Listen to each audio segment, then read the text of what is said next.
jungler or whether they go completely off the wall. Well, TSM once again get the Nami. Please disregard the visual bug on Lee Sin and that timer. This is the Pixar bans as far as the graphics are concerned. The Cassiopeia was stolen away by Xiao, who Bjergsen had locked it in previously. And now TSM got the duo, got the jungler, leaving their solo lanes till last rotation, waiting for RNG to reveal a little bit more information. I think it's really interesting that TSM have decided to go for the Jhin when they still could have just gotten the Ezreal Nami bottom lane, which they picked early last game. But it probably has a little bit to do with the Cassiopeia and the Rumble and being able to zone them out of team fights a little bit, since especially with those 2 picks and all the jungle bans, a tanky jungler isn't that likely. So therefore the Jhin ultimates could actually do a lot of poke pre-fight, and TSM is continuing to try and change things up. But your setup has to be so good because, I mean, if you get a Bard ultimate thrown at you as a Jhin, you stop your ultimate. You get a Rumble ultimate thrown at you as a Jhin, you die. So there's a little bit of a difference there, and I'll be interested to see how Doublelift and TSM play around that vision that you need as a Jhin to start up these fights. Yeah, so much change. We see the Hecarim being pulled out. That's definitely not Skarner on that side. Orianna has gotten pulled out for Bjergsen. It's something he practiced a whole bunch in solo queue. It had some buffs coming towards 6.18. It's the first one we see at Worlds. I do not think it will be the last. And it's a lot of support actually revolving around a Jhin so far for TSM. It's not a World Championship without an Orianna at some point, chat. And it's actually the matchup that even the analyst desk was talking about, you know, in terms of what options Xiaohu could have run into the Cassiopeia in conjunction with the rest of the team composition. I think this wanna go fast comp is already terrifying, and Marta has locked in Alistar. And I think that Marta said it in spring, give me Alistar and I will win you the game. And he throws down the gauntlet because that is a punishing duo lane to go up against. And they're not going to have the wave control now because they've given away melee versus range. How are they going to play this lane is my question. The Jhin Nami is devastating to the Alistar Sivir, and it's not like MLXG can provide a lot of early jungle pressure on the Hecarim. This is risky from RNG to try and pick the stronger team fight and better late game support, because he'd be able to tank up a lot of the ultimates that come out of TSM. But boy, do they have a lot of faith in themselves if they think they can win this lane against Jhin Nami. A lot of a gauntlet thrown down. TSM have to take advantage of the early game strengths, because if they allow RNG to get to the mid to late game with this team composition, they are literally at risk of being run over. Yeah, and the scary thing for TSM is you've also picked a 5v5 team fighting comp, and you're going up against some of the best in the business when you look at what RNG do with these deathball comps. So incredibly excited to see how TSM can execute in that late game if it does get there. The early game is going to be incredibly difficult to get through. If TSM get their way, it will not get there. And with some very strong laners, especially in that top and bottom lane, and Lee Sin as well. Svenskeren, what can you do? For the second time today, jump onto Twitter, ladies and gentlemen. Hashtag TSMWin. Or will LPL's #2, hashtag RNGWin, pick up a victory? Apple Pie already has a W on the board today. TSM's looking to make it 2 as we load up onto Summoner's Rift for the last time today on day 1. Yeah, and both these teams need to make sure they're refocusing, getting their heads in the game. We see a lot of different champions coming out of this next ban phase. Substantial change from both team compositions. And I just want to touch on the Orianna a little bit, because any champion, in my opinion, that can pick up Morella Nomicon and Rylai's Crystal Scepter has a spot in the current meta, just because they're so incredibly gold efficient. And Orianna, that is the build that she is going towards. And I also do have to say, the buffs to Orianna was a cooldown reduction to the ultimate, and especially with how accessible CDR is, even at level 11, you're now dealing with a sub 1 minute cooldown on the Orianna ult. So it changes from this thing you have to wait for the perfect team fight to something you can actually just use for harass a lot of the time. And I think that's one of the big reasons we see the resurgence. Oh, look at me, Matt. Oh, this is cute. Sonic Wave, stun maybe. No, I'm going to time out. Those Marks of the Storm. Going to be able to get stacked up. Nothing really gained. Just a little bit of poke damage here onto Looper. They actually get a lot of control over the top side of the jungle. All of a sudden, MLXG doesn't get Pelzation on the Pelzation red buff.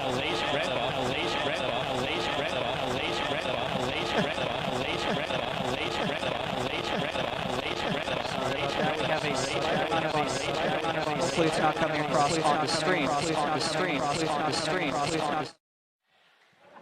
Are we good? It was definitely going out in-house, so I'm glad I'm not alone. I bet you guys didn't know Spawn was that good at rapping. Either way, we're back into the early game. You're talking about the early advantage they were able to get. MLXG was unable to get a pull from any sense to Looper, and is a little bit low at the start. That's what I was trying to say. And Hecarim already jungles quite low, so we'll see whether MLXG just have to 3-camp and go back, because that gives Svenskeren really big advantage in the early game, actually, already on the Lee Sin. Well, Firefrost playing very aggressively, actually comes away worse for wear in this trade, but double ranged into range melee. Going to give them some support, couple of biscuits and a heal in his kit as well. There you go, trading with that ebb and flow. Already back up the top, and Doublelift and Bifrost really contesting every single CS. Yeah, and this is where the biggest focus is going to be in the early game, especially because Bifrost and Doublelift need to be able to crush this lane. I actually got to talk to Doublelift as the season was ending, and I asked him why they actually switched away from range supports and towards melee supports towards the playoffs, and he said it's because the 5 to 10 CS advantages just aren't worth it, and the junglers are so good at ganking, so if you push up, a Gragas or Rek'Sai comes and kills you. Obviously, with 3 jungle bans, the tone has changed a little bit, and the Hecarim can't punish the lane nearly as hard. So for TSM to pick this, I think they're expecting a 20 to 30 CS advantage at some point, and maybe even first turret. But in saying that, if there is one range melee support that's going to kill you, it is the Thunder Cow, and he's taking Ignite into this, as well as the first gank coming down mid. Oh, MLXG's come in, Bjergsen's in trouble, Ghost already used, Flash is available, Sonic Wave comes in, Svenskeren looking for Xiaohu, not going to get the kill though. MLXG's able to get away, and jungler support, Flash and Ghost blown on both sides of the mid lane. Yeah, 6 summoner spells used overall on that, and it ends up with everyone just kind of walking away. We said bottom lane would be the focus, but that mid lane gank was very close to working for RNG. And you know, you talk about summoner spell usage, Bjergsen does not flinch at that stage of the game, holds onto his flash until the last possible moment, nearly turned that around for Svenskeren to be able to pick up the first blood there. I like the, I guess, courage coming out of Bjergsen in that 2v1. You've got to give some credit to MLXG, making a pre-level 6 gank work very effectively on this Hecarim. Blue buff going to be donated over here to Bjergsen. This is going to give him even more control in the mid lane. 10 CS advantage currently, and in actual fact, Uzi has gone up to a 7 CS lead, but that's because Doublelift is farming up a very, very big minion wave right under the tower. I'm missing just quite a few of those CS, actually. Ooh, the reload. I hate that mechanic. Yeah, not able to pick up every single one, and Uzi's gone back for a call, so that just really says that Uzi's trying to stay in this towards the team fight phase, but really you'd want TSM to be able to punish this a little bit harder than they have even early on in the game. And this is something that LPL teams actually love to do. They throw the gauntlet. We scale better than you. You're going to actually have to win this lane insanely hard now because we have the Cull. So we're getting a lot of passive gold on our side as well. It generally draws a lot of jungle attention in the LPL, as now Mata goes for a roam. Oh, that's Mata. a flash pulverized. Svenskeren's in trouble. Remember, there's no flash. First blood picked up to MLXG. And Mata headbutts him back onto the grounded zone there, so he can't ward hop away. Very nice support play. That was gorgeous from Mata, and that's why you pick the Alistar. You don't pick it for the lane, you pick it for the plays that can be made. So much has been made about how RNG needs to raise Uzi. Now he demands resources. Clearly RNG changing it up a little bit with an Alistar pick for a poor lane, and he just deserts him for a level 3 roam, and it works with the kill. All right, let's take another look at this. He goes in nice and deep off of back timing. They're able to see Svenskeren on a ward, and he just flashes and immediately pulls him. As soon as the ground is down, just knocks him back on top. Yep, no ward jump is possible when he's on the miasma from the Cassiopeia. Really going to make things difficult for Svenskeren to get in this game. And the thing I love about the roam the most is if Mata can continue to do this, it's no longer a 2v2. It's a Jhin versus a Sivir, and Sivir's going to win out in that push, and it allows Uzi to continue to scale up. So if he goes towards the quick boots, if he gets priority in that vision, as you can see they have on the bottom side of the jungle, this is a repetitive playstyle to be able to go back towards. Now, there's 2 pink wards for RNG. Keep track of how long they are alive. Another pink ward in the tri-bush, which Horns is just about to walk over. He's placed a ward down, actually, so we'll be aware that it's there, but not safe enough to clear out just yet.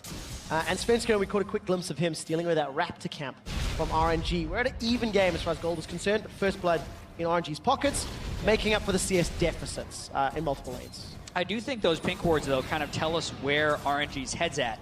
A lot of times, 6 minutes into the game, you're trying to get river control with your pink wards. Yet they placed 2 pink wards inside the jungle of TSM.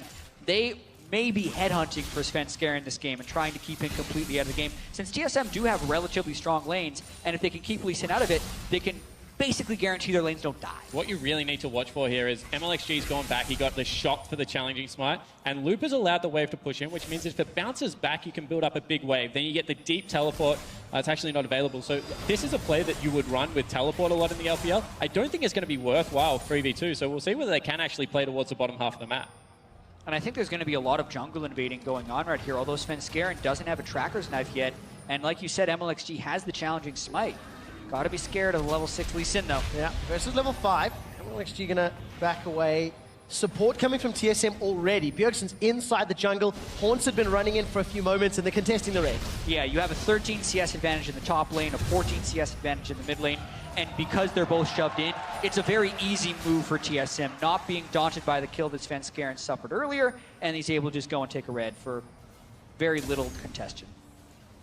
This is kind of what you expect, though, right? When you looked at the lanes of TSM, when you look at the team compositions, and the fact that Lee Sin's going to be able to go toe-to-toe with MLXG's Hecarim for a while still, it just allows TSM to make those aggressive forward plays. That's what you expect out of TSM. MLXG giving up a red buff for free is not what you expect out of RNG. I am actually incredibly surprised by the discipline coming out of RNG, just walking away from that play, giving it up because, you know, they do have the scaling on their side. And that's a scary sign for TSM. If RNG, if they can keep things close, if they can allow their scaling to kick in, and then potentially prove to be the better team fighters, that could be a way for RNG to get in. This is smart. Oh, Biofrost gets caught out. No tidal wave available. Holds onto his flash very confidently. And Uzi and Mata, they back away. Yeah, but this is going to allow RNG the freedom to push up the lane a little bit. I do really like the way RNG is playing most of this early game. A lot more smart than you would expect them to if you were watching the finals in the LPL, and they're really kind of defying a lot of the preconceived notions about this team. I would say a lot more respectful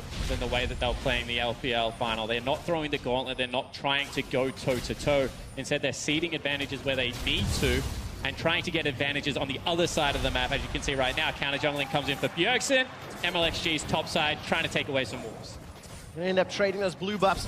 Keep track of those CS numbers. It is still nearly plus 20 for Hornsa, 16 at the moment. In the mid lane, plus 13, plus 10 in the AD carry role. So those laners for TSM are doing well, but not well enough. We're approaching 10 minutes on the clock, and it is basically an even game. Svenskeren may want to change that. Collapsed on. Sonic Wave, Ward Hop, the Sonic Wave connects! Svenskeren follows him over the wall, but MLXG's running at a mile a minute. He's got the close down, flash forward, Sonic Wave, Dragon's Rage, Svenskeren gets the kill! That was a great play by Svenskeren right there, chasing MLXG all the way from river to the inner turret. Exactly why he wants to pick Lee Sin. Despite giving up first blood, no fear, landing every single skill shot. And this is just so incredibly impressive. I mean, able to land the first Q past Harold, but then follows up, has the confidence to be able to flash and land the second Q, gets the execute damage, and then follows it up. That is beautiful play.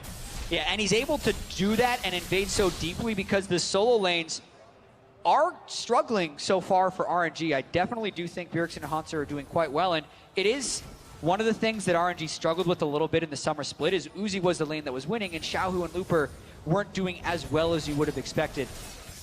The main thing I'm impressed with so far, though, is just how subdued this game has been, despite the expectations from RNG. Ooh. Big flash there from Double Lift. Bubble onto Mata.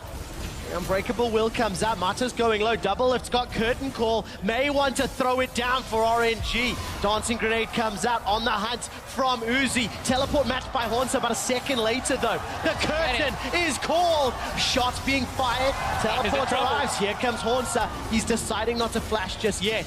Teleport's blown. Ultimates, summoners, and nobody goes down. Who are you and what have you done with RNG? I mean, there were so many times they looked like they wanted to pull the trigger there, but the play continues. Well, it's 5 people bottom. There's the trigger, it's been pulled. Mata gets rooted, Shockwave whiffs. That's not what we're expecting. Tidal Wave goes wide and Uzi has cleared the wave out. TSM peel back. They may look to take Dragon. But instead it's TSM with the force this time around. I mean, RNG able to back away from the situation. They get their recalls in, Waves in a pretty good position, especially top that's pushing back towards Looper. So TSM maybe get a little bit antsy with that call. Yeah, and I think a lot of it has to do with the fact that they're expecting to jump ahead in this game. They do not want to get to 30-minute team fights against a big Alistar, a 3-item Sivir, a 4-item Cassiopeia, and the Rumble plus Hecarim. They just are outclassed as far as a champion perspective in that team fight. So the small advantages they have early, they're trying to push really hard. At what point do we say it's not enough? Bjergsen with Svenskeren inside RNG's red buff. It's still only a 400 gold game. Items have been picked up, and up in the top lane, Loop is now going to be in trouble. The recipient of another dive. No flash available for Sven, but a good stun from the Slicing Maelstrom. This should be a relatively easy kill, unless MLXG can get involved. Looking at the minimap, Xiaohu's coming up from the jungle, and Sven's in trouble. Onslaught of Shadows available. MLXG jumps out, but Sven gets away. Unfortunately, Haunts has found Xiaohu. Xiaohu not going to use the Petrifying Gaze, and Sven makes it out alive. Another time Svenskeren outplays MLXG, this time a lot closer, but that has to get into the head of the young jungler from RNG. We've seen some pretty sickly Sin plays already at Worlds between Revolta and the defeated BDG and Svenskeren so far in this game. Just the gank itself was quite clean. I mean, this is the Rumble and the Lee Sin gank setup. It's a very strong combination. Stun, can't miss that Q, gets the kick. This is the easy part for TSM. It's the escape that's troubling. MLXG has the challenging smite. Looks like he's going to be able to get the damage, and Svenskeren knows MLXG has ultimate. And just misses right there because he's able to dash to a minion. Don't know whether MLXG thought maybe he was out of energy there, but looked like he had a fair amount left, so just a big miscalculation. 2 kills of the game to Svenskeren for TSM, and Biofrost. It's again playing very far forward, threatening the poke. It's Bjergsen that's the recipient. 142 CS to 111. He's leading the way and really giving Xiaohu a difficult time in that lane. Yeah, the Orianna has always been known as a strong laner. Bjergsen as well has been an incredibly strong laner. But so much of the assault from TSM does seem to come from Sven, and if he can make these plays happen, since Bjergsen has such an advantage in the mid lane, it's about his roams. Going to find the CC from double of the Biofrost. Sonic Wave fishing just a little bit, not really sniffing anything out. Teleport is not available for either top laner, so this could be a 4-on-4. But TSM is slightly tighter groups. Xiaohu would have to come in from a flank, and TSM are committing to this buff steal. One more time, disciplined play out of RNG. They back away. They're giving away a lot of advantages right now. It's out to a 1,000 gold lead, but they just feel like they cannot fight at this stage of the game. And if that's the case, don't give away a bigger advantage. I agree with the call, but you have to think when they do start to try and take these fights, because right now it is starting a snowball. Yeah, getting the Ocean Drake is very good for TSM as the lane phase extends here. This is a really strange game from RNG that I've seen. Svenskeren has found Xiaohu delivers the shockwave. That was exceptional. TSM are not done yet. Uzi and Mata, they were going toe-to-toe. Sven connects with another Sonic Wave. That thing is not missing today. Sven's going to back away from that fight. There was definitely a fight in the bottom lane. Ultimates and summoner spells were used. Svenskeren's on fire. Yeah. I mean, he's absolutely torching the entire RNG lineup right now. The last second takes the Q and just blows up Xiaohu, and now that mid lane turret's going to fall down. Yeah, this has been a bit of the Svenskeren show, but I also kind of want to double back to RNG, because I was one of RNG's biggest advocates running up into this tournament, thinking about the individual skill of these guys and how they could win lanes, and then maybe they could have the communication to transition to the team fights. What I did not expect were losing lanes all across the map with a weak early pressure jungler. That was the surprising thing. But watching this play one more time, kicks him first, guarantees the Q land, then he followed him over. But sorry, Jack got to jump back. Double lift's in trouble. He will go down. Uzi and Mata, they win the 2v2. Level 9 and 8. Now Biofrost is a target. Uzi and Mata decide not to dive. No Unbreakable will, but here comes MLXG. Onslaught of Shadows is available, and Biofrost needs to back away. And RNG kind of silencing 2 critics at one time. The critics that are telling them to stop camping for Uzi, who's the only successful lane right now, as well as the fact that that's one against the tide. Do want to go back to your point, however, how well Haunter and Bjergsen has set up successful top side of the map right now has meant that the gameplay out of RNG has to go bottom lane because no one else is winning.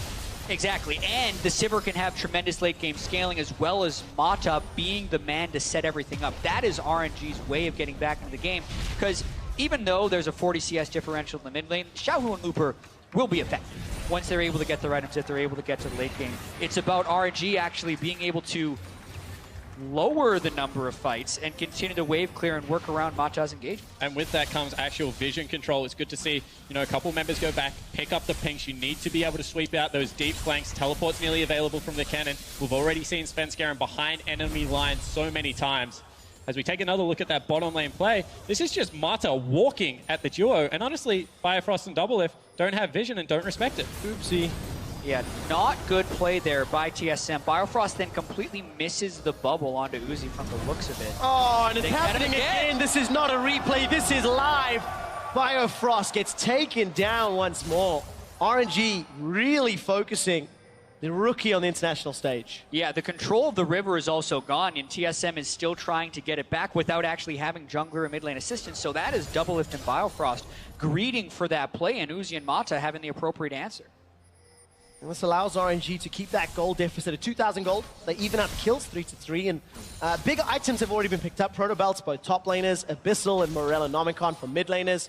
Essence Reaver Zeal into the Ghost Blade, as far as AD carries are concerned. And look at those two wards for RNG in the bottom half of the map. If Doublelift and Biofrost go too far forward, those are very juicy TP wards to get in behind. Actually, one of them just timed out, so Doublelift's going to have a little bit of... Svenskaren's caught. Svenskeren is caught. Ooh. Gets over the wall. Good reaction time. So that's a bad thing about the banana brush, I guess. He was spotted by the ward, but because he placed it on the very tip, the pink ward doesn't actually see the green ward, so he was spotted out in his counter-jungling venture. Mata went for the play, but wasn't able to pick it up, and now TSM pushing it on this bottom lane, and Svenskeren is corralling.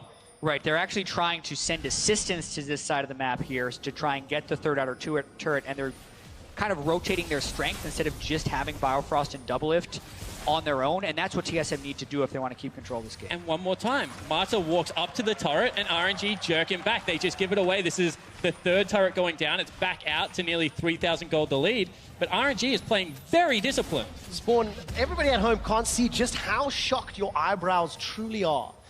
This level of discipline and patience from RNG, how surprising is this? This is unprecedented. Even when they were a great team and they beat EDG in spring, it was by taking very risky team fights in the jungle and smashing people through quicker reaction time and better coordination around team fights.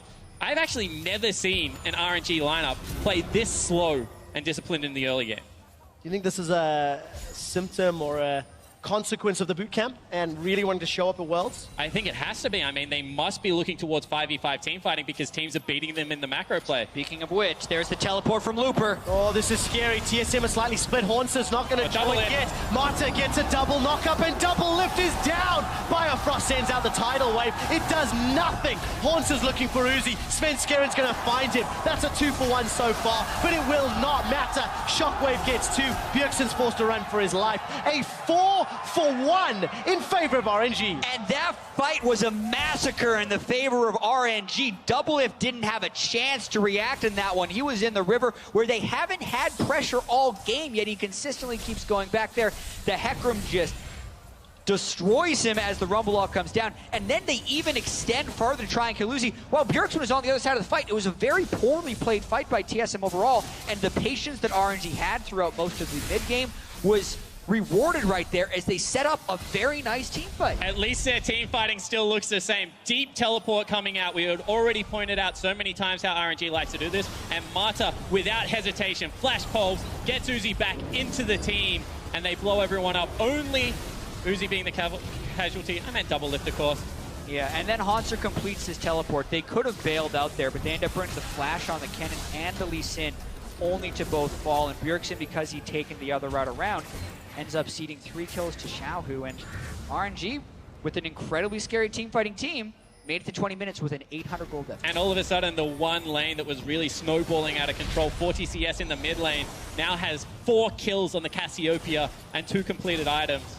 RNG re-sees control of the team fights. Such a big swing in momentum. RNG looking to contest that blue buff, decided against it though. Instead, peeled away, focused the tower. That will be the second tower of the game. Really easily picked up, and it is an even game at 21.5 minutes. They don't take the jungle fight, they take the top lane turret. RNG with a semblance of macro play, dare I say it. Prioritizing the correct objective here and getting good deep vision control.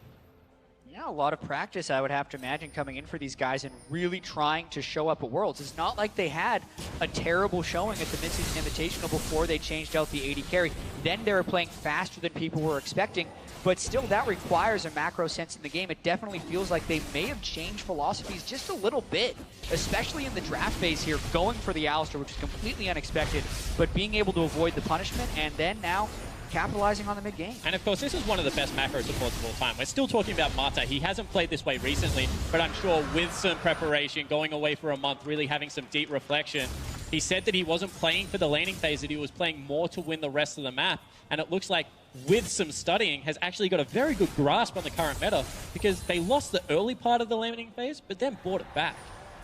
Look at that vision. Thank you, observers, for highlighting it. That allowed them to take that tower earlier. Very safe, very securely. Items continuing to spike up here. Infinity Edge closer and closer for Uzi. He's got that crit cloak as well as a BF sword and a Zeal.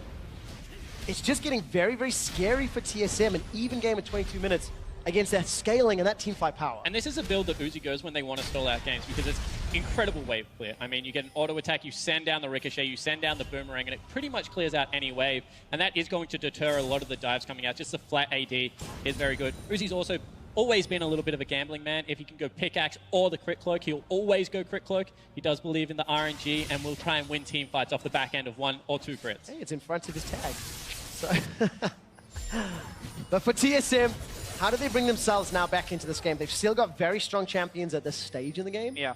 I think they try and get picks, and they try and capitalize on the fact that MLXG is a challenging Smite jungler without Sightstone. So the amount of vision control that RNG can get out on the map is actually somewhat limited.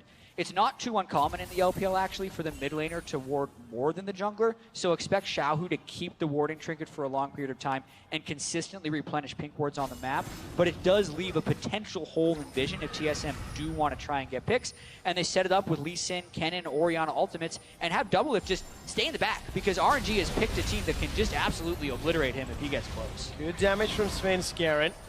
MLXG gonna use that speed boost to get up, but Bjergsen's caught, he's down, he's dead, they got him. Mata got him again. He's 100% kill participation. That was a flash pulverize that ended up catching Bjergsen, and then they popped the grounded on him from Cassiopeia, so he can't even flash away. Beautiful pick and kill by RNG. Gonna allow them access into TSM's jungle. Hornsa gets caught once again, grounded by that Cassiopeia. Xiaohu now trying to back away. Kill onto Mata, Svenskeren forced out. Red buff traded for Mata's life. So this is one of the weaknesses of RNG. They do invade, they get picked off. This time, however, they choose not to fight. They still have the equalizer as well as MLXG's ultimate, but they just cede the lost life, I guess, of their support player. They traded it for Bjergsen and a red buff. I'm going to say worth, but right now, this is how TSM actually get back into this. They continue to prey on the bad tendencies of RNG that are still visible in their gameplay. Yeah, and this is just another example of how unpredictable I feel like Worlds can be. This game is such a unique set of circumstances, having to remake that first game and then the champion select being completely changed up. And Mata is actually the one showing up more so than anyone else. Flash to an instant headbutt, pulverize into a Cassiopeia miasma.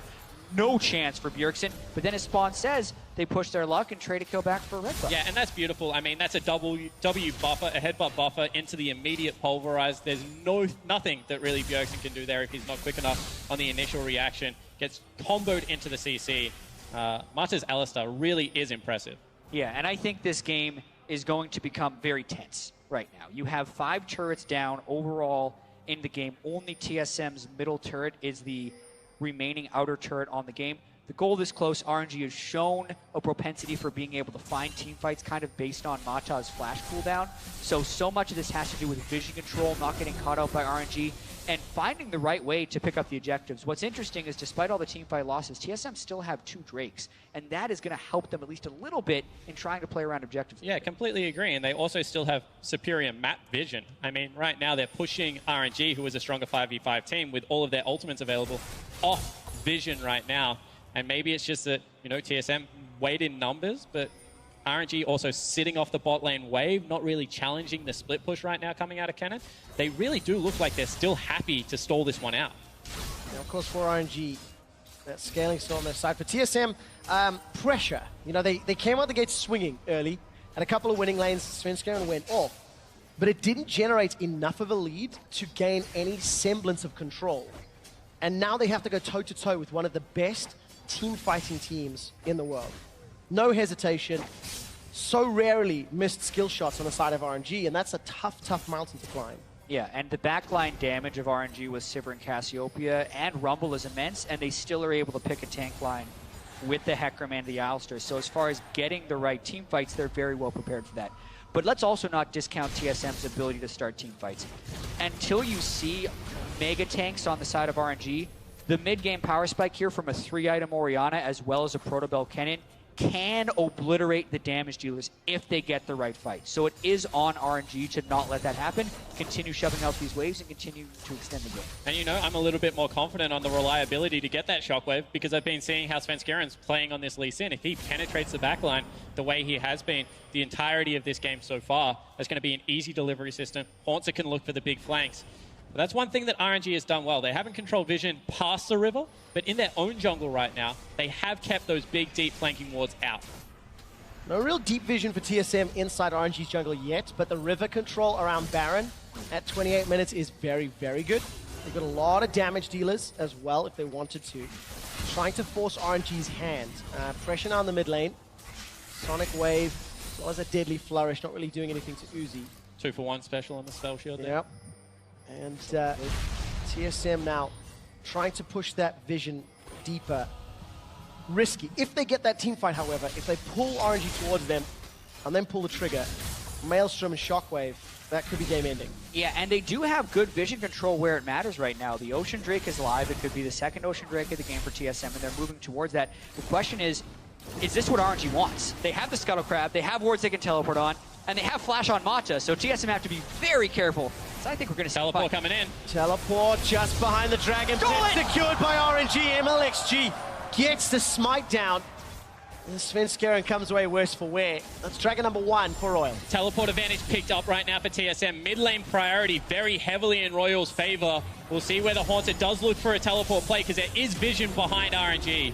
I think playing the teleport game against this RNG team composition is an incredibly dangerous game because of the swiftness in which they initiate. The fight could be over by the time you're able to match it with a teleport. So RNG get the mid lane turret. Haunter should be able to get this one back. And now maybe we see some Baron control seated over. This is interesting. Oh, Equalizer used just to try and push that wave down, I feel.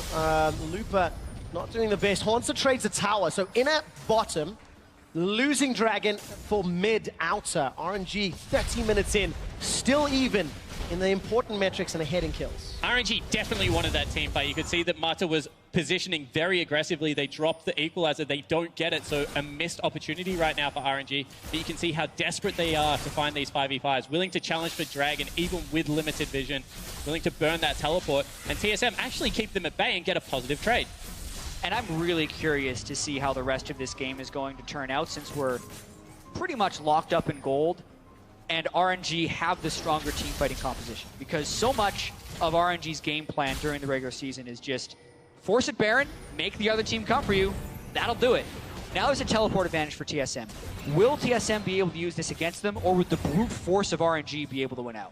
I remember us talking in terms of the prep coming into this, how RNG had moved away from that heavy ganking style of gameplay and moved more into that, if I recall correctly, jungle invading and vision style spawn. And that's sort of how this game played out. Mata got first blood onto Svenskeren via a great invade, has comboed with Uzi multiple times. This time, however, Svenskeren is able to get away. And that right there is a swing and a miss. They burned the Sivir ultimate. They don't even really gain much more vision control, and Svenskeren just got to ward hop away. All the while, they still have that teleport advantage on TSM's side. They completely do, but you can see how much more reactive TSM is now, waiting for some more items to come out. Honestly, this game feels like a time bomb now for RNG because this is their style of League of Legends. Heavy 5v5 focus. Looper is the one that calls the teleport. And he's always been a very good teleport player, whatever you want to say about the rest of his play. And you feel like they do have the superior setup right now. The important thing for TSM is wrestle that back. Don't give it up because that's when RNG gets a little bit antsy and will maybe take a poor team fight to get things started up. And I think a lot of it comes down to execution. I think RNG is now favored in this game, evidenced by TSM playing a reactive style. and they have a lot of tools to be able to force fights with the Sivir, Alistar, Hecarim, and Rumble. Look at the minimap, look at the minimap. Marta's trying to find a flank. Marta's I way think he's going to get in behind behind TSM. TSM could be in trouble. There's a bunch of wards north and south of TSM's position, but Looper, no teleport available, so I'm getting a bit too excited. Marta decides to back away. Yeah, they call him off one more time. I mean, Marta backs away, and they know that time is still in their favor. He's looking for it one more time. He was spotted out. Svenskeren? Oh, again, looking for it on the hunt. Good play. Oh my goodness. Three-man knockup. TSM are getting destroyed. They've already lost two. Bjergsen and Svenskeren trying to run for their lives. The shockwave's already used. Haunter goes golden, but he's going to get taken down. Knocked up once again by Marta. Marta still with 100% kill participation. RNG go for Baron. And that was just TSM not respecting the flank because they had a ward in the Raptor pit, a ward in the brush. They knew he was coming. They threw the gauntlet and they get destroyed. And they knew they really wanted to fight. Now RNG has 5 people at Baron. This would be a disastrous steal if Svenskeren able to get it. But Mata is so good on Alistar. The reactive flash by Bjergsen, good reaction time. But the fact that Mata didn't even care about that and he saw the real prize, which was the 3-man pulverize, was excellent. Give me Alistar and I will win you the game. Svenskeren greeds for Uzi here. Headbutt onto Bjergsen, but massive pulverize. And then the CC is dodged by RNG. Looper Zonia's the shockwave as well as the cannon ultimate. Xiaohu is just ghosting back away from the cannon ultimate. And Uzi is also staying for DPS at the back of the fight. This is what we talk about when we say RNG are the best team fighter. And this is why you don't team fight them. Individually, there was not one mistake made by an RNG member that time around. And they are so individually gifted that as long as they have Marta on a strong initiator, the rest of the team just follows up. And it always works out. Yeah, does seem to be the case right now. Focus down the bottom lane. Haunter just gets dropped.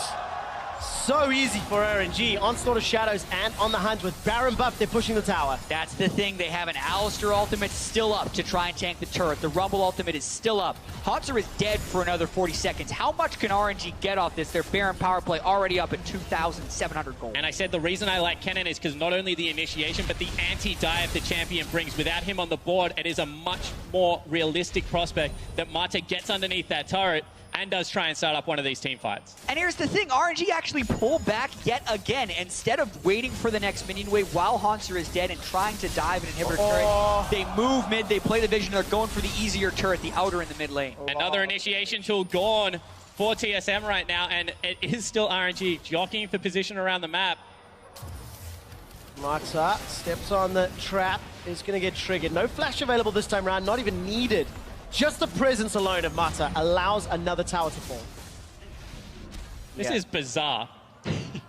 It's been a rather bizarre day, I would say. But at the same time, when we were walking into this game, I did not see TSM as heavy favorites against RNG. I saw them as slight favorites against RNG, and it really depended on how well RNG had practiced since their disappointing final in the LP. Looks like they practiced pretty well. Another easy kill.